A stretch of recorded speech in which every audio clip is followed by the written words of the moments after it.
किती गेले किती उडून गेले भरारा संपला नाही आणि संपणारही नाही माझ्या भीमाचा दरारा माझ्या भीमाचा दरारा सर्वांना माझा मानाचा जप माझे नाव सृष्टी नागेश लटे मी इयत्ता 3री मध्ये शिकते आज मी आपल्या समोर भारतीय संविधानाचे जनक भारतरत्न डॉक्टर बाबासाहेब आंबेडकर यांच्याविषयी बोलणार आहे. डॉक्टर बाबासाहेब आंबेडकर यांचा जन्म 14 एप्रिल 1891 रोजी मध्य प्रदेश महू या गावी झाला. त्यांच्या वडिलांचे नाव रामजी आंबेडकर तसेच त्यांच्या आईचे नाव भीमाबाई असे होते.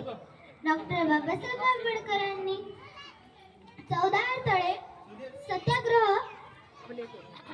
खुले गेले पूजा